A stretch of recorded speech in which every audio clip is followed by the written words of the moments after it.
Hey everyone, welcome back to episode 79 of the What Do We Do podcast. On today's show, I'm joined by hip-hop industry icon, Freddie Paradime Beauregard. From writing raps, producing albums, and even being Kid Rock's legendary DJ, he's here to talk Grammys, touring the world, and so much more. It's going to be a great show, so let's go.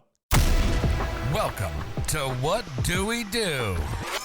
A podcast discussing wealth management and financial planning featuring key leaders in our communities. Hosted by founder and CEO of Great Lakes Wealth, Dewey Stephan. Tune in to hear how you can plan for and live your best life. Welcome back to another episode of the What Do We Do podcast. I'm your host, Dewey Stephan, and this is an episode where we bring in a leader in the community who has a story to tell, knowledge to share, and advice to give. And today's guest is here to tell his amazing story with all of us. I'm so fired up to welcome Freddie Paradime Beauregard to the show. Dime, how's it going? What's happening, Dewey? How are you, man? Good to what see up, you. Though? What's happening? What up, Doe? I've heard that said before. Yeah, that's the Detroit. That's like it's the Detroit hello. The Detroit There's hello. no other way around it. You say, what up, though? If you hear somebody say it, you're like, oh, it's a Detroiter. Okay. Yeah. Well, how about we say, what up with you now? How's it going, and what's going on with you? Things are going really well, man. I'm extremely busy. I got lots of hats on right now. Lots of irons in the fire, as they say. But I got no complaints, man. Life is really, really good. I'm really blessed. Well, I'm happy to be here. I have heard through the grapevine that you're actually rehearsing for a tour. Mm-hmm. So if you'd like to maybe do a big release right here on the show and let us know what you're rehearsing for, what tour, and when's it start, and what's the 411? Yeah, so there's another Kid Rock, a small tour. It's like a mini tour basically. Like last year we did like 42 cities or something like that. This is more like 8. So it's more condensed, but we are definitely coming to Detroit for at least one night at Little Caesars. We're hitting Nashville and then a couple other cities. But, I mean, whether we do 2 shows or 200, it's always, off the charts. It's always crazy. It's a regardless. big production. Yeah. That I can sure. verify. Yeah. What's this tour called, and do they always have different names? And is there a theme to this one, or is there a little more rock, a little more country, a little more rap? Is it always kind of the same? What's the 2023 vibe? It's like it's called the No Snowflakes Tour, but they always have a name, but they don't need one. But I think it's just something that we do, and I say we, Bob does, Kid Rock does, but there's not a theme, and there's not like, we never do like a let's do more this or that. It's mainly like how many of the best songs can we fit into this 2-hour block, which is pretty tough. There's a lot of hits, you know what I'm saying? And then there's certain shows, like certain songs that you just want to play live. So fitting that all together it's like Tetris. It's like musical Tetris, you know what I'm saying? So it's never like, let's do more rock or more country or more rap. Sometimes it'll be like just in a feel where he's like, oh, I want to do cocky. I want to do some of the old hip hop shit, like whatever. So there's never a plan except to make it bananas. Do they have like an outline though, where you're going to most nights play these songs in this order, and then maybe they just get changed that day? But is there that set that's consistent? Yeah, absolutely. So like that's what we're doing right now. Like when we do rehearsals now, it's basically just getting a set list together, and then because there's so many things that go into the show, like the production value, the pyro, the lights, the video, everything is all tied together. So it's like there might be a couple times where we'll be like, let's switch this one out and put this here. But for the most part, we like to have a solid, because it's a show. You know what I mean? It's not just a concert. It's a full on show. Absolutely. It's nuts. It's a production. Yeah, to say the least. Yeah. So when is the tour going to begin? Where's the first stop, and when's the last stop, if you know? And sometimes I think with these tours you add shows in the middle, or whatever the case is. But what's the story? I don't know. Okay. I don't know the answer to any of those questions. Okay. I can't remember when I can't remember when the first show is. I do. It's going to be summertime. It's mainly July. So I think we hit something towards the end of May, early June. There's a couple spot dates that are like on the East Coast, and then we go to Nashville for a couple nights. Nashville and Detroit will be the big ones. There's something in Cali too, but it's like at this point in my life and my career, they send me my schedule. They say like, the car is picking you up at this time, and you'll, be back on this day, and then everything else fills itself in, For all of our local YouTube viewers and podcast listeners in the Metro Detroit area, most years that Kid Rock, a.k.a. Bob Ritchie, and his touring band known as Twisted Brown Trucker Band. When you're in town, it's usually at DTE, now known as Pine Knob. Thank but God. I have seen it at LCA before. Yeah. And I know that's where it's coming at now. So do you even know what makes that happen? Why, where, when, and how? Or is it just kind of, beyond I think because we did DTE last. Pine Knob? Yeah. See, I just got used to the DTE thing, and now it's back to Pine Knob. So it's And for all those in audio land and video land that don't know about Metro Detroit, we have one of the most premier amphitheaters in the country known as Pine Knob. So that's what we're talking about. And our indoor arena downtown where the Red Wings play and the Pistons play, and all of the major concerts come to town, like Snowflakes. Yeah, right. Like come to LCA, known as Little Caesars Arena. So that's what we're talking about. Yeah, we were the very first thing at LCA. When the doors opened, we were the very first thing. So that's kind of a cool thing to tell the kids, But I think as far as why we're there, I think, like I said, we did Pine Knob last, and then I think we want to go back into the city. And also, it's just sometimes it's nice to not have to deal with the elements. I love summertime tour nights, you know what I mean, with the sun going down and seeing people on the hill. But then on those nights where it's windy or it's raining, it's like there's zillions of dollars worth of equipment around me, and I can't stand feeling moisture in the air. You know what I'm saying? So it's nice to. They both have their pros and cons, right? Just like anything. And it probably seems, again, DTE's, I just said it again. Yeah, see? It's probably nice because Pine Knob is a little older, and maybe, again, it's not as easy to move your equipment around and get around. Right. But LC is probably state-of-the-art, and it's easier to do. Top notch. Okay. Oh, yeah. That's awesome. Well, why don't we go from that to a little bit more in-depth with you and this guy known as Kid Rock. Like, maybe where did you meet? Love to hear the backstory of how you got from where you were, which is what I know, to where you are now with him in the band. Yeah. As far as how we first met, I was doing my solo career, my underground hip hop career, and I was putting out tapes in the neighborhood called the Basement Tapes, and we were selling them out of the trunk. That's kind of how we just made our way. It was me and my cousin Mark, and we just made music all the time. And then a close friend of ours who was like advanced as a businessman at the time, and still is. His name was Shannon Schuler, and he was like, "Look, you guys need to be bigger than this. I'm going to find a studio. I'm going to take you to a studio, and I'll pay for it, and we'll do this all together." Shout out to Shannon Schuler. That's my guy. So we go to this White Room studio in Detroit, Michigan. Great place to be. We heard all about it, read about it. We go in, and Kid Rock's sweeping the floor, and I was like, "Man, that's Kid Rock." And we were like, he was big in Detroit, and he had a national name, but it wasn't like it is now, right? But what year are we talking? Or this what is age like this are we is talking? 96. Okay, 96, I'd say. But the guy Al that owned the studio was like, "Hey Bob, this is Paradime. These guys want to record here," and he's like, "Oh, it's hip hop shit. Let me hear what you got." So we played him some music, and he's like, "I'm down. Let's record in my room over here." And since then, we locked up. We all had the same friends. I brought all my boys down to the studio. He had his boys at the studio. This is right around the time that he was doing Devil Without a Cause too. So it was a pretty legendary time in that studio. But that's how we met. And then as far as me getting my gig in the band, I wrote a bunch with him and Uncle Cracker. Uncle Cracker and I are still super close to this day. Uncle Cracker's solo career was going through the roof, and he was like, "I can't do both." So they called me up and they're like, "You want a job?" I was in New York doing the MTV Rap the Vote tour, making like $35 a day. And it was dope. Like, I was doing great shows. I was killing it. Paradime was getting big. But then when somebody's like, "You want a paycheck every week?" I was like, "Oh yeah, fuck this. I'm out. Like, let's go." So I've been rocking with them ever since. So it's been crazy. What are some of the songs that you've collaborated or wrote, helped write, and involved with?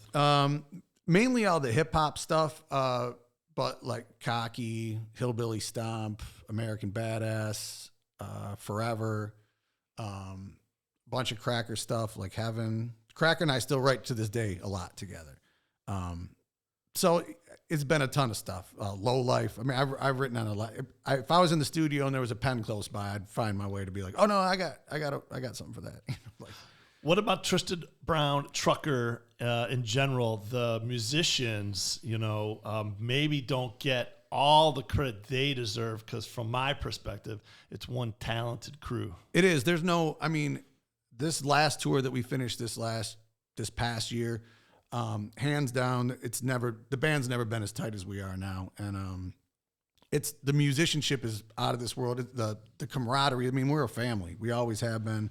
I love my bandmates. Like they're my second family. We know all about each other's issues, and it's something special. But when you're on stage and you're a musician, that all comes into play. You know what I'm saying? There's bands that hate each other, and I think sometimes that you can feel that, you can sense that. So, we don't always have perfect nights, but pretty damn near it.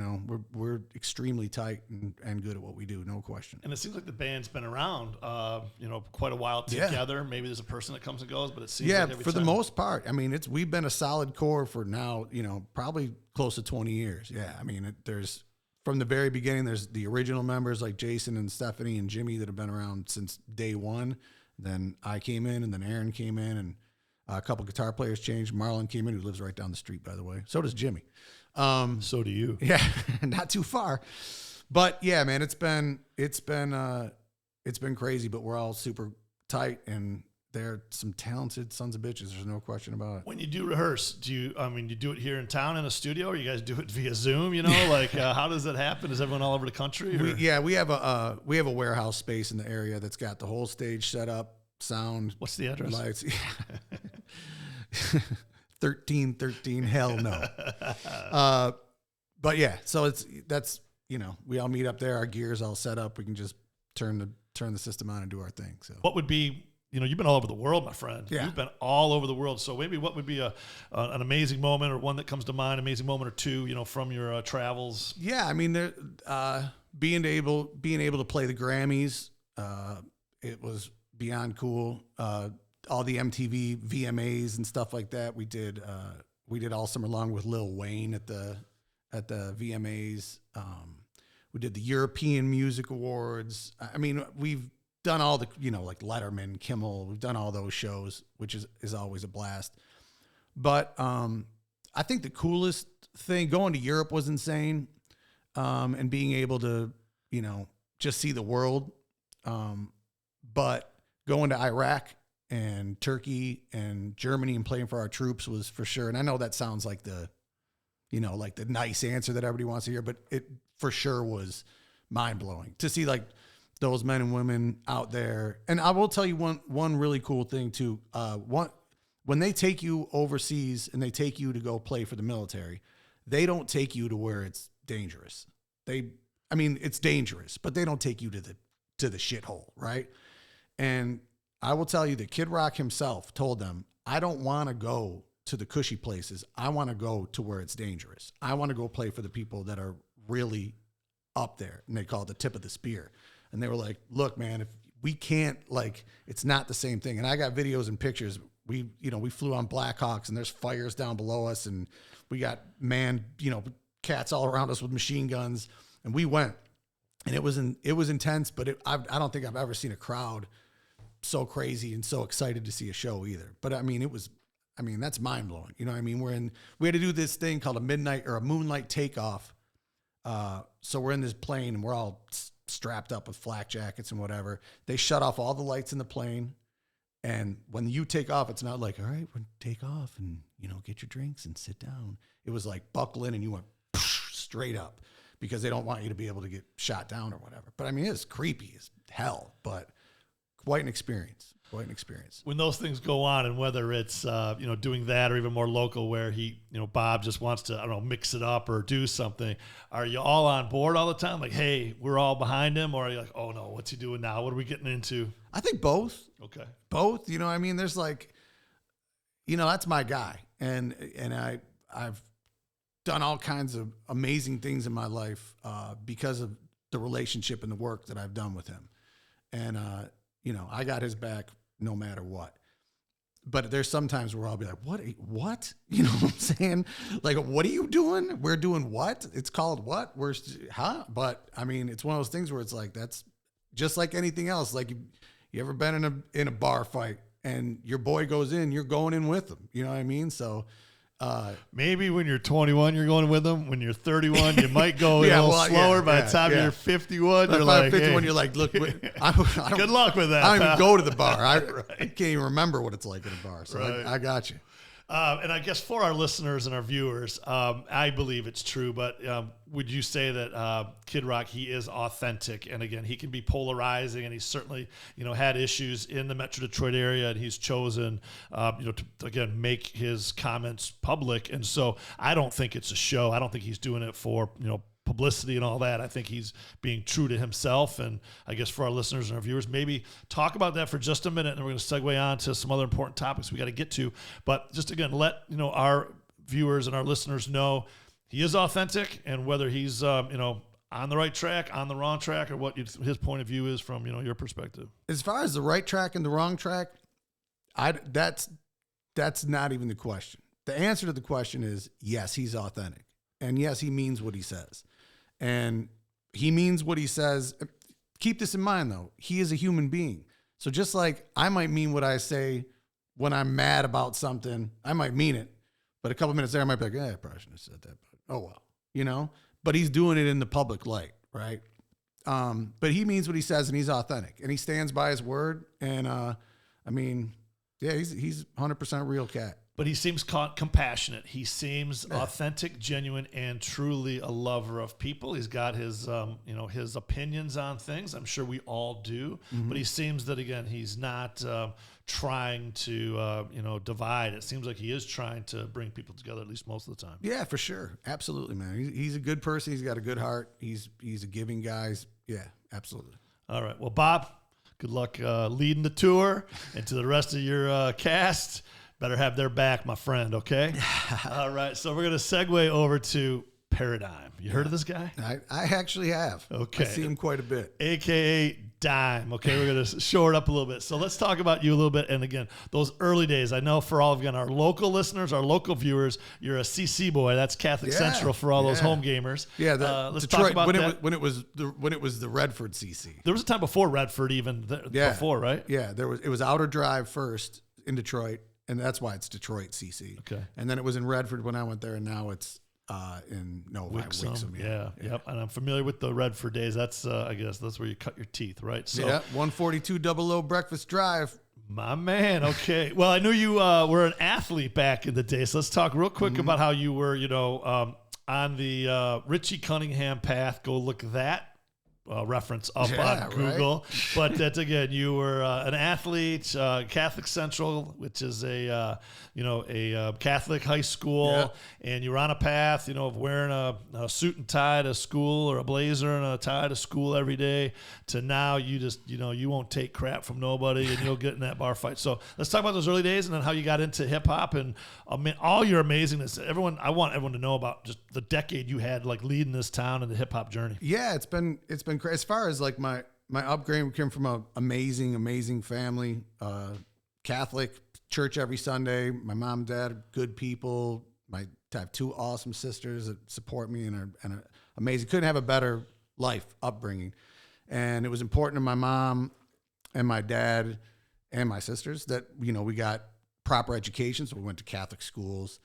And, when I went into high school, I was not a great student, but I wasn't the worst either. I mean, I loved football, and then football was my thing, but then lacrosse was there too. And I was like, I want to play lacrosse. Like, I don't know anything about it. I just know it looks like pro wrestling with sticks, and I'm in. And like lacrosse now, like my stepson plays lacrosse in college now. He would beat my ass in lacrosse. When I played, it was literally like just try to take everybody's heads off.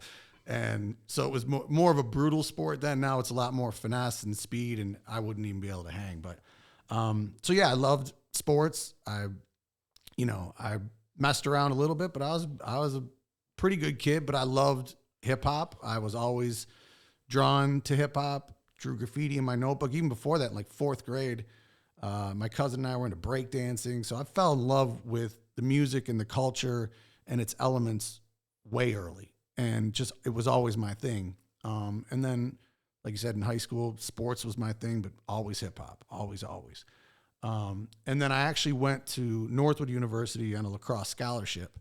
That ended really fast for a few reasons, but I went to Northwood. It's a business school, and I'm about my business, but I'm not a business person. First thing I'm like, where's the radio station? And they're like, we don't have one. I'm like, I'll start one. And it was a mistake, but I came home, and my cousin and I just started making music. Like, I was always rapping, have a couple beers and I'd freestyle or make tapes or, just little stuff. I always wanted to be an MC. I always wanted to be around music. And was there guitars and keyboards? I mean, were you like that musician or no, okay. No, like straight up hip hop, turntables and samplers and drum machines. And, he was a DJ. He had crates and crates and crates of vinyl. My cousin had, for everything from the Bee Gees and Steely Dan and to hip hop stuff. So we'd sample it and put it together. I'd write my raps, and then, we go back to like we were talking about earlier, we'd sell these little cassette tapes, make money doing that, doing little shows at like house parties, and we rent halls out and destroy them, do keg parties, and slowly but surely we stuck with it, and I stuck with it, and like my name became, I named myself Paradime, and my name became bigger and bigger and bigger, and the shows became bigger and bigger and bigger, and instead of playing at some hall party, they were calling us to play Alvin's downtown, or play the Magic Bag or whatever. And we took it more seriously, and then we were recording with Kid Rock, and took it even more seriously when we went out with him and saw what he was doing and saw the importance of a live show. So like I got a lot from him at that era too. Before he was big, we, Mark and I cruised down to like Cincinnati with him, and I'll never forget this. This is a great story. He played a show. It was a Kid Rock show, full band, lights, everything, and he came out of a casket. The song is Back from the Dead. So he's got a casket set up, and he's in a fur coat, and there's lights on. There were 3 people there. I kid you not. There were 3 people in the crowd. And I personally was like, man, I wouldn't get out of a goddamn casket right now. I look like an idiot. There's nobody here. He did the whole show. Like, there was 8 billion people there. Rocked it, killed it. Next time he went back there, instead of 3 people, there was 80. Next time he went back, there's 3,000. You know what I'm saying? So I learned. And my close friend Hex always said this, 2 or 2 million, because we played some shows where like we'd get out to some weird city and there'd be 2. And he's like, 2 or 2 million, play the same way, same show, same energy, same fun. And that's always stuck with me, and it worked too. You can't dial it down when you're not happy. You know what I mean? You got to keep it at 10. Yeah, and for all of our viewers and our listeners, again, I want to thank you for tuning in and listening in to this podcast. And please, if you haven't subscribed to our YouTube channel, go ahead and hit that subscribe button and leave a comment. Or if it's on Apple, iTunes, or Spotify, same thing. Give us a like, give us a follow, share it with your friends and family. Together, everyone achieves more. And Freddie, to that point, that doesn't matter if it's hip hop. That doesn't matter if it's underground. That's business. That's being a family. That's being a person, is always giving your best and not choosing to do it based upon the situation. Right. That's what I firmly believe, and that's what we talk about on this podcast, probably every episode, that, again, you need to find out what consistent is and give it, but it better be consistently good, right? Yeah. And that's very important. Yeah, I agree, man. You got to give it all, and it'll pay off at some point. So let's talk about, besides Kid Rock, there was this other guy, Eminem. Yeah. Have you heard of this guy? I do. D12. Oh, yeah. And so I heard that, these guys, and you have some relationships and some backstory there. And this is probably your prime time when you were running Detroit, basically. I mean, you were winning Artist of the Year repeatedly. So, again, maybe go through, that period of time, just so us older folks can remember. Yeah. And those younger folks can understand. As far as Eminem goes, man, there's no...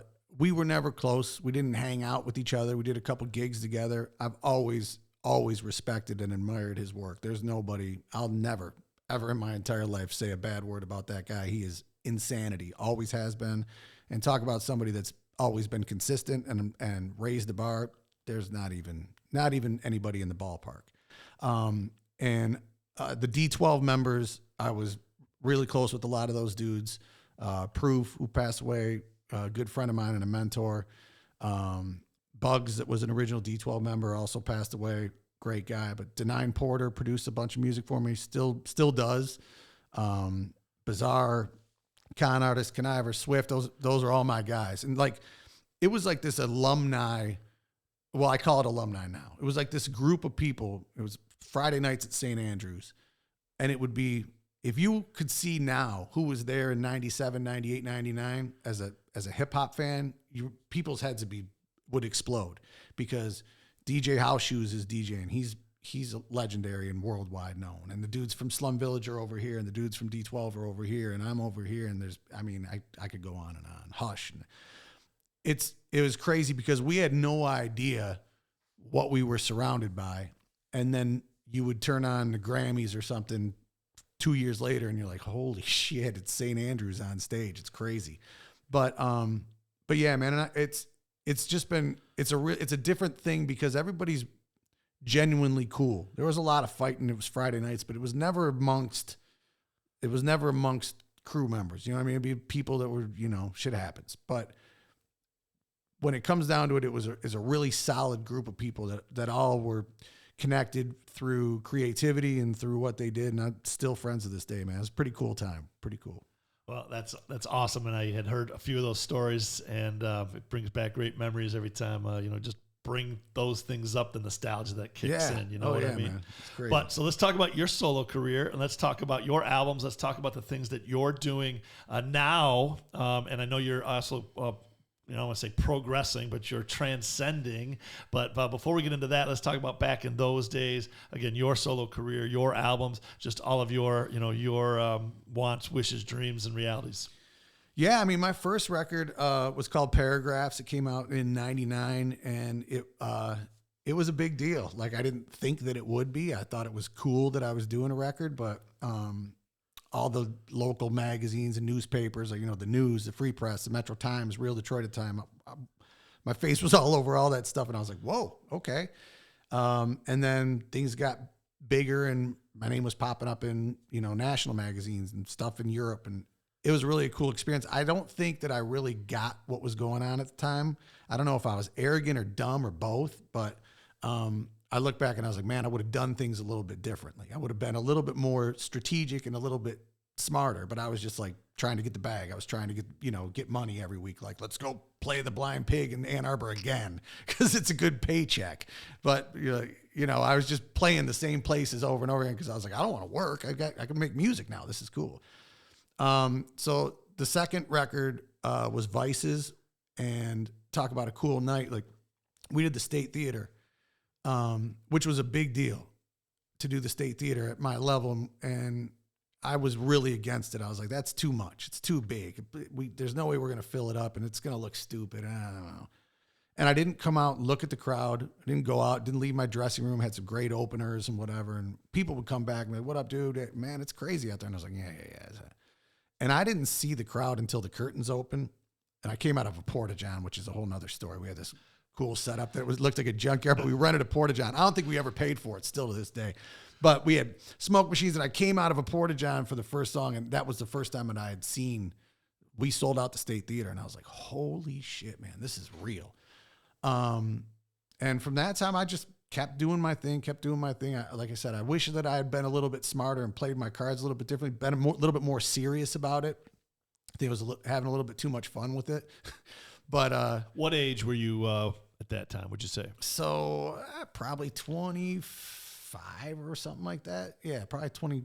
I don't know, somewhere in there. Okay. I was alive somehow. I don't know, but it was a blast, man. It was a lot of fun. It was, we were partying and fighting and making music and running around. And it was all my best friends, and all my best friends got to go wherever the hell I was going, and that was work. And it was great. You know what I mean? So it was a cool time. And I made a lot of great music. Definitely not the music that I would put out now. You know what I mean? Not the music that I want my beautiful children's ears to ever come across, but it was me then, you know what I mean? Or it was who I was being too. So, yeah, definitely a different time and special. Like you said, I won a ton of awards, got a lot of recognition. I think I garnered and got a lot of respect from people, and made some great relationships with a lot of cats that I'm still cool with now. So I'm really blessed that it was what it was. I didn't get any enemies out of it. I didn't have many haters.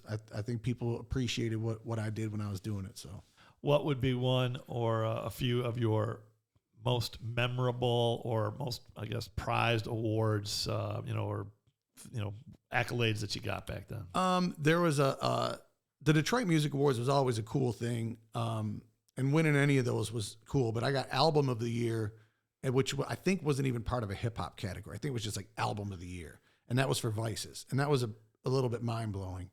And then also there was Detroit Hip Hop Awards, which was not a big thing, but it was voted on by rappers and by the hip hop community. So it wasn't, because sometimes, with like the Detroit Music Awards, anybody voted that, you'd have to sign up and vote. But I think a lot of times I would think people would be like, oh, well, it's Kid Rock's DJ. Let's sign him in, whatever.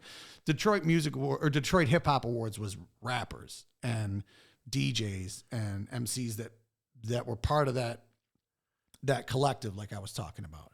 And when I won awards from that type of thing, that meant the most to me because those are the people that I truly wanted to impress and that I wanted to make sure they were happy with what I was doing. You know what I mean? Like, not happy with, but that they were like respected it. Like, shit, Paradime does his thing, So when I got that kind of respect, that's what meant the most to me. They call that peer-to-peer. Yep. Right? That's exactly right. Acknowledged and appreciated by your peers. Yep. That's fantastic. Yeah.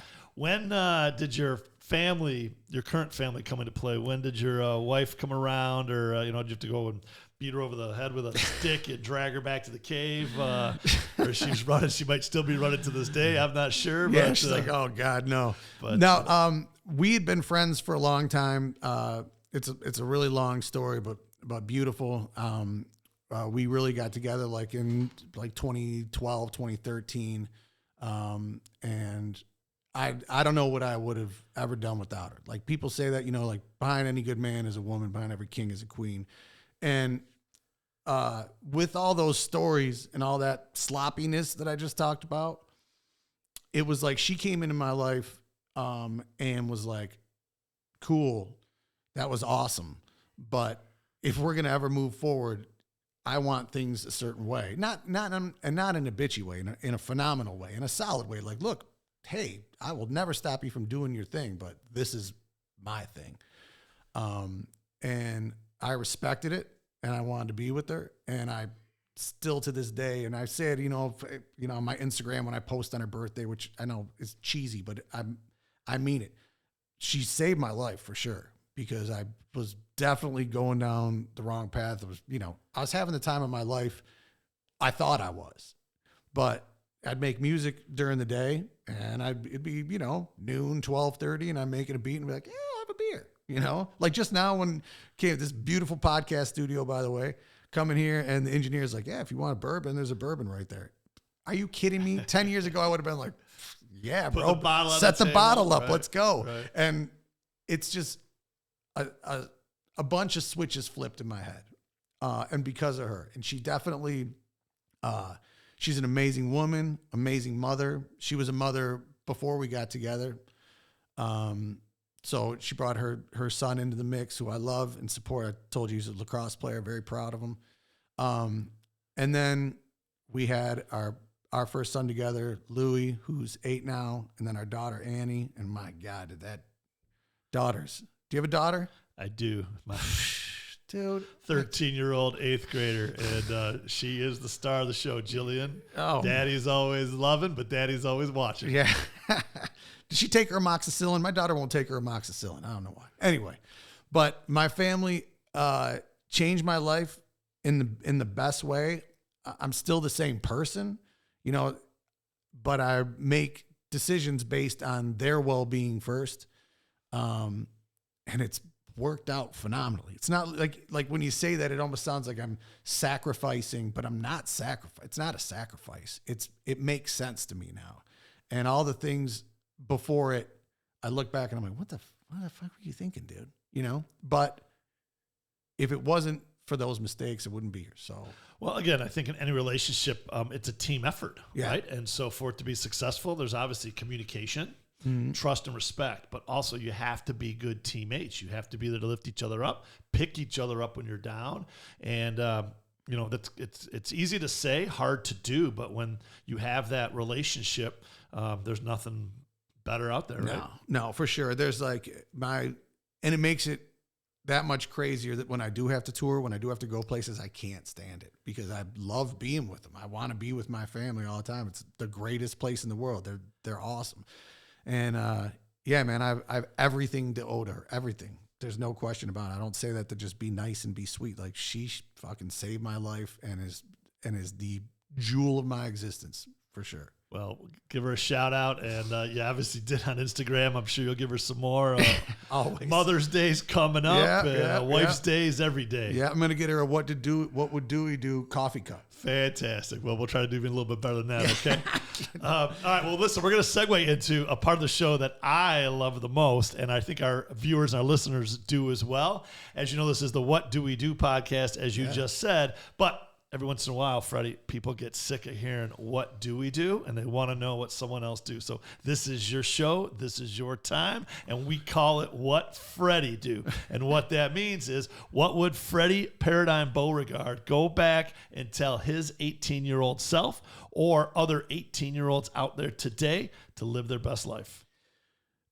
That's a toughie because here's the thing. I've been asked that question a lot. That's a pretty common question. But What? as of Time out. Hold on. No. But you think about it, people say, what would you go back or what would you change? Or that, I guess that's it. What would you do differently? What would you tell your 18-year-old self? And I thought about this. I don't know that I'd tell myself shit. I might tell myself, hey, man, you're all right. You know, it's going to be fine. But I also think that I wouldn't want to give him any hints. I believe in that whole butterfly effect thing, where I wouldn't want to say something to myself and be like, oh, well, then maybe I shouldn't do this or I should do this, because I wouldn't want anything, and I'm not kidding, I wouldn't want anything different than it is right now. I'm busier than I've ever been in my entire life. I'm crazier than I've ever been in my entire life. My to-do list is 4 miles long. I'm not sitting still ever. But I'm more successful, I'm more grounded, I'm wealthier, I'm smarter, I feel more supportive and more loved. And I don't think that I ever would have been there if I hadn't been a complete and total fat jackass for the first half of my life. My mom even said to me before, she's like, I didn't really like you till you were 40. I hope she was kidding. But she didn't like you, but she loved you. Right, yeah. But I'm saying, like, that's really the truth. Like, I don't think, without making all these stupid mistakes and doing things the way that I did them, that I don't know. I don't think that it'd be the same thing, and I wouldn't want anything to change. I've got this incredible music history. I've got my gig with Kid Rock, which is, something special and different and crazy. And then I've got our mutual friend, Dean. I'm working with... Shout out to Dino. Dean. Man, Dean is... Are you kidding me? Dean is the greatest. There's no person in the world like Dean Brody. You know that, right? 100%. I'm telling you. Shout out to Dean. Dean's my guy. But the things that we're doing at Revel Moments are super impressive, super exciting. And like, I'm waking up every day and I write for other artists. I produce music. I'm doing videos. I'm doing everything. But it's not too much because I love it all. So I'm really blessed. I'm really lucky. And I don't think 18-year-old me had any idea what he was doing, but I don't think he had any idea that it would be as good as it is now either. So, all right. So let's give 1 minute to what would you tell those 18-year-olds out there today? Would you tell them the same thing? No, I'd say take care of yourself. Take care of you know what? Let's go back to Dean Brody. Let me see if I get this right. He's got the F's: family, faith, and fitness. And I always say finance too. I don't know if Dean throws the full. I like that finance. Throw that in there for sure. But if you take care of those, you start your day with those things. Pray to who you pray to, and be appreciative and show gratitude. Take care of your family. Hug and kiss your wife and your kids, and do some sit-ups. Hit the gym. Whatever. Take care of your body. Rest of the day you play with house money. And like, I really try to now. Because there's a lot of, Yeah, there was a lot of times where those, I was not taking care of any of that shit. But now I can look back and be like, oh, I get it now. So I would tell 18-year-olds, take care of yourself, man. You know what's crazy that we talk about all the time, my wife and I? They don't teach credit to kids in schools, do they? I mean, they might have started to now. I'm 108, so maybe they did. But they don't teach credit. Nobody taught me about credit. You know what I mean? And I don't know why. I think that's so important. So I think if you pay people back, man, don't borrow money and not pay people back. Don't open up credit cards if you don't need that shit. Like, don't take care of your finances, take care of your fitness, take care of your health, pray, show gratitude, breathe the air, and you'll figure it out. Amen, brother. Appreciate that. I'm going to ask about that shiny bling on your finger right there. I see a big Old English D. Is there a story behind that? That's the Detroit Tiger logo for those that don't know. But is there a story behind that? That's like my signature ring. Yeah, actually there is. So Jason Krause, who is the rhythm guitar player in Twisted Brown Trucker Band. He's been with Kid Rock since the very beginning. That's my guy. It's literally like my brother. So not literally, but he's like my brother. And he had this made, and this is not some cheap costume shit. That's real. There's 47 diamonds in it. And he would wear it around. And at one point he was like, look, man, you're a rapper. I'm a guitar player. This doesn't make any sense on me. And he gave it to me. He gave this to me, and I've worn it, I mean, every day since. And it's become like, I don't think I've ever done a photo shoot where the photographer's not like, hey, so itch your nose or pull your hat down or hold a microphone, you know? It's like, that thing's like my trademark. And there's probably some people walking around with little backwards D's on their heads at some point in life. Oh, boy. Oh, you like that over there? Hey, like that. I'm kidding. The engineer. I'm just serious. The engineer on the other side of the glass fell off his chair. That's fantastic.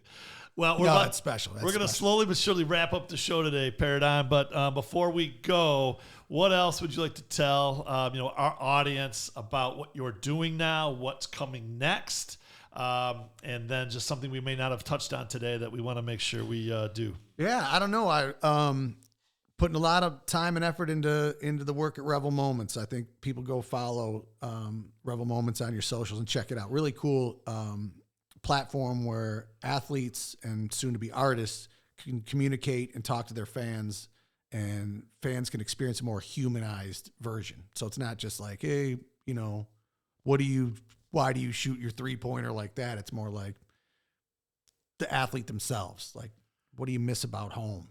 Things like, things that you don't get to hear. Authentic, exactly. So I'm doing a lot of work with Revel Moments. It's really cool. Really excited about that. There's been some pretty decent offers that have come across the table for another Paradime album, and I don't know that I can push them off anymore. So I've never ever in my entire life stopped making music. When my wife and I got together and the kids came, and I kind of just took a hiatus because it didn't mesh. Because I wasn't like, well, I'm not going to go to the bars and rap and then come home and give my beautiful daughter a bottle smelling like cool cigarettes or something, So I kind of just stopped, but I always made music, So I've had some people approach me about doing some projects, and I don't think I can say no anymore. It's just, I want to make music. I just, I can still do it being me. You know what I'm saying? So, I would say that's probably next on the horizon real soon. But other than that, man, it's just staying busy and making and creating and writing music and creating video and whatever it is, man. I just want to create. I know it sounds nerdy, but it's just, that's the way I'm wired. So. Well, fantastic. Well, again, we really appreciate you coming by. Thank you for having me. I appreciate it. It's been a good time. This place is nice. I love the show. I really enjoyed the Ben Lyons episode. Ben Lyons is a really cool guy, man.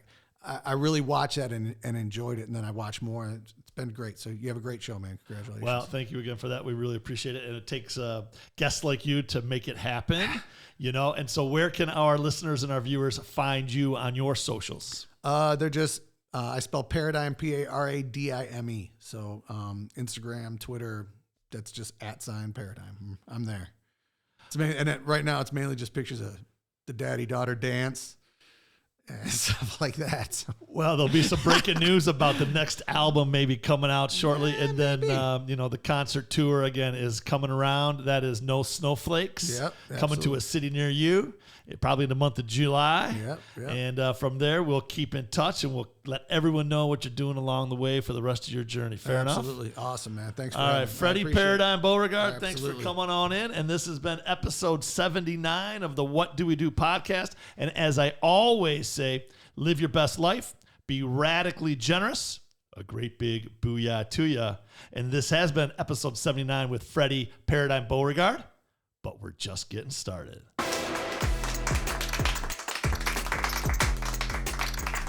The opinions expressed in this program are for general information purposes only and are not intended to provide specific advice or recommendations for any individual or any specific security. It's only intended to provide education about the financial industry. To determine which investments may be appropriate for you, consult your financial advisor prior to investing. Any past performance discussed during this program is no guarantee of future results. Any indices referenced for comparison are unmanaged and cannot be invested into directly. As always, please remember investing involves risks and possible loss of principal capital. Please seek advice from a licensed professional.